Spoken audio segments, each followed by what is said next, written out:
এই পৃথিবীতে কিছু মানুষ ট্রফি জিতে কিংবদন্তি হয়, আর কিছু মানুষ ট্রফি না জিতেও কিংবদন্তি হয়ে যায়। আজকের গল্পটা ঠিক এমন একজন ফুটবলারকে নিয়ে, যার জীবনের সবচেয়ে বড় স্বপ্নটা ছিল মাত্র 36 সেন্টিমিটার উঁচু একটা সোনালি ট্রফির দিকে। কিন্তু যতবার সে ট্রফিটার কাছে পৌঁছেছে, ততবারই ভাগ্য তাকে দূরে ঠেলে দিয়েছে, কখনো ইনজুরি হয়ে, কখনো বা নিষ্ঠুর বাস্তবতা হয়ে।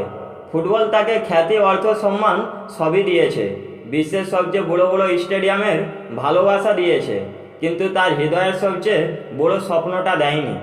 আজ আমরা কথা বলবো এমন একজন ফুটবলারের গল্প নিয়ে, যাকে ফুটবল সব কিছু দিয়েছে, কিন্তু তার হৃদয়ের সবচেয়ে বড় স্বপ্নটা দেয়নি। আমি বলবো সেই রাজপুত্রের গল্প, যে বারবার আগুনে পুড়েছে, বারবার কেঁদেছে, কিন্তু কখনো হার মানেনি। এটা শুধু একজন ফুটবলারের গল্প নয়, বরং এটা একজন যোদ্ধার গল্প। এটা এমন এক স্বপ্নবাজের গল্প, যার নাম শুনলেই কোটি কোটি মানুষের হৃদয় আজও কেঁপে ওঠে। তিনি আর কেউ নয়, তিনি হলেন ফুটবল ইতিহাসের উজ্জ্বল নক্ষত্র নেইমার জুনিয়র, যাকে বারবার পরীক্ষা নেওয়ার জন্য পৃথিবীতে পাঠানো হয়েছে। চলো তাহলে ফিরে যাই বহু বছর আগে।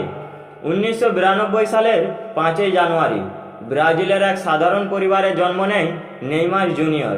তার বাবা ছিলেন একজন ফুটবলার, কিন্তু ইনজুরি তার স্বপ্নটাকে শেষ করে দিয়েছিল। তাই নিজের অপূর্ণ স্বপ্নটাকে তিনি ছেলের চোখে দেখতে শুরু করলেন। তখনও কেউ জানতো না এই ছোট্ট ছেলেটাই একদিন বিশ্বের সবচেয়ে পরিচিত ফুটবলারদের একজন হয়ে উঠবে। তবে তার কাছে দামি কোনো বুট ছিল না, দামি বল ছিল না, কিন্তু স্বপ্নের কোনো অভাব ছিল না। ছোট্ট নেইমার ঘন্টার পর ঘন্টা ফুটবল খেলতো। তার কাছে ফুটবল ছিল শুধু খেলা নয়, ফুটবল ছিল দারিদ্র্য থেকে মুক্তির পথ, একটা ভালো জীবনের পথ। আর সেই পথে হাঁটতে হাঁটতে মাত্র 11 বছর বয়সে পৌঁছে গেল সন্তোষ ক্লাবে, যে ক্লাব থেকে একসময় উঠে এসেছিলেন ফুটবলের রাজা পেলে। সন্তোষ ক্লাবে আসার পর নেইমার যেন বদলে দিল সব কিছু। তার ড্রিবলিং ছিল চোখ ধাঁধানো, তার গতি ছিল বিস্ময়কর, আর তার আত্মবিশ্বাস ছিল অন্যরকম। দর্শকরা ধীরে ধীরে বুঝতে শুরু করলো ব্রাজিলিয়ানে এক নতুন ফুটবলারের জন্ম হয়েছে। এরপর বিশ্ব ফুটবল কাঁপাতে শুরু করলো নেইমার জুনিয়র। চ্যাম্পিয়ন লিগ জিতলো, এছাড়াও অনেক ম্যাচ জিতলো, কিন্তু একটা স্বপ্ন তখনও বেঁচে ছিল, তা হলো ব্রাজিলকে বিশ্বকাপ জেতানোর স্বপ্ন। দেখতে দেখতে সেই সুযোগটাও চলে এলো। সালটা ছিল 2014।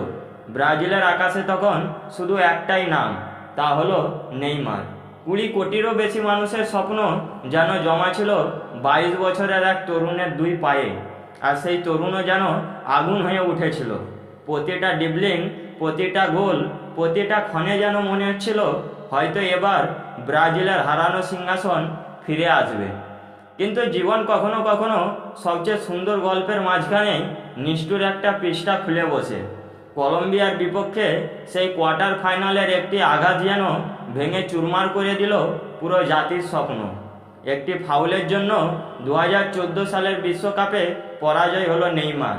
কিন্তু গল্পটা এখানেই শেষ নয়, কারণ কিছু মানুষ হারার জন্য জন্মায়নি, আর সেই মানুষগুলোর মধ্যে একজন হলো নেইমার জুনিয়র। দীর্ঘ 4 বছর পর 2018 সালে শুরু হলো রাশিয়া বিশ্বকাপ। 4 বছর আগের সেই ভাঙা পিঠের স্মৃতি তখনও তাকে তাড়া করেছিল। তার উপর বিশ্বকাপ শুরুর কয়েক মাস আগেই পায়ের মারাত্মক ইনজুরিতে পড়েছিলেন তিনি। অনেকেই ভেবেছিল হয়তো এবার নেইমার বিশ্বকাপ মিস করবেন, কিন্তু নেইমার হার মানার মানুষ ছিলেন না।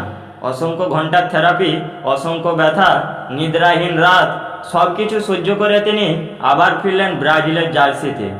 ম্যাচের শুরুতে সব কিছু ঠিকঠাকই ছিল, কিন্তু ম্যাচের শেষের দিকে নেইমার একটি গোলের জন্য আবারও তিনি পরাজয় হলেন। এরপর এলো 2022 সালের কাতার বিশ্বকাপ। হয়তো এটাই ছিল তার সেরা সুযোগ, কিন্তু প্রথম ম্যাচ থেকেই একের পর এক ফাউলের শিকার হলেন তিনি। শেষ পর্যন্ত গোড়ালিতে গুরুতর চোট পেলেন।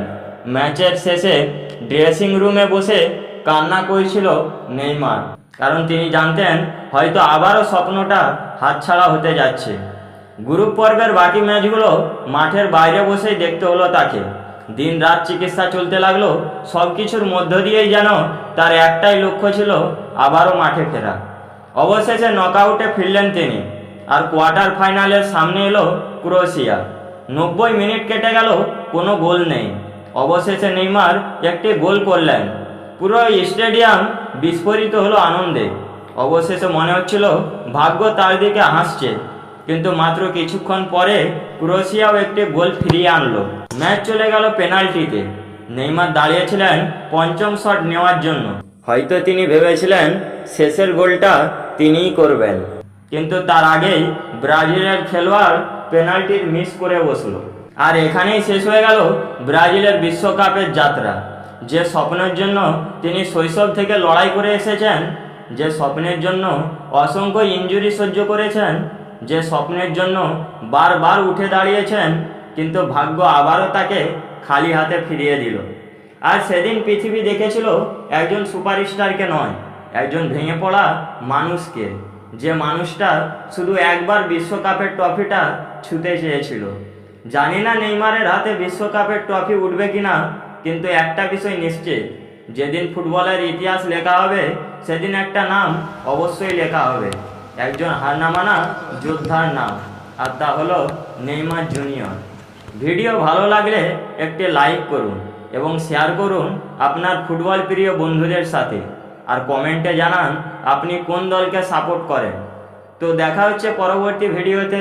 ততক্ষণ পর্যন্ত সুস্থ থাকুন, ভালো থাকুন এবং আমাদের চ্যানেলে যুক্ত থাকুন।